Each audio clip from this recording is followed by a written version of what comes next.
Ayan. And of course, sa mga uplines ko, sa mga mentor ko, upline Genevieve, palakpakan nyo naman yan!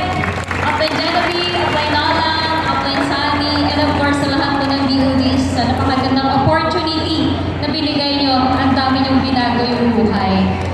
Okay, and sa buong grupo ko, Elite Millionaire Summer!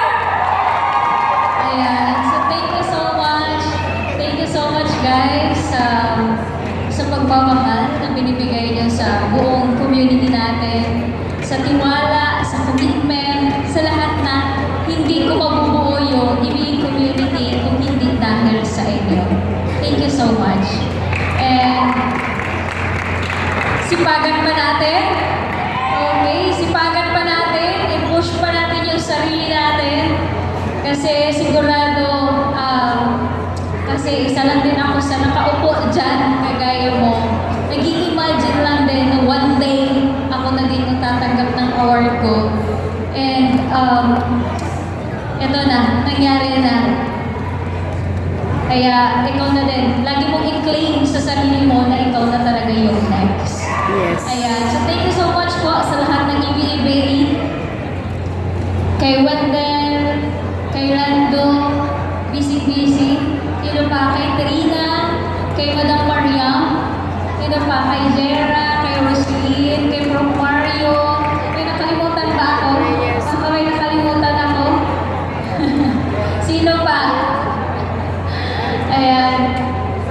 Ayan, so sa lahat po ng mga divers, ayan, nakakalimutan ko, thank you so much. Kay Dean Arlon and Prof. Jessica. Of course, sa dalawang kapatid ko, kay Lizelle and Randy. Ayan. And syempre, sa isang kong kapatid, na nandyan din. Ayan. And of course, sa number one reason ko bakit hanggang ngayon nandito ako, sa papa ko. Pang, thank you so much. Ayan. Siguro masasabi ko lang, kung ako, nakaya ko, wala akong natapos. Ang natapos ko lang is Scarlet High School. Malaki yung pangarap ko sa buhay. Gusto ko maiahon sa hirap yung family ko. Gusto ko maibigay yung magandang buhay sa kanila.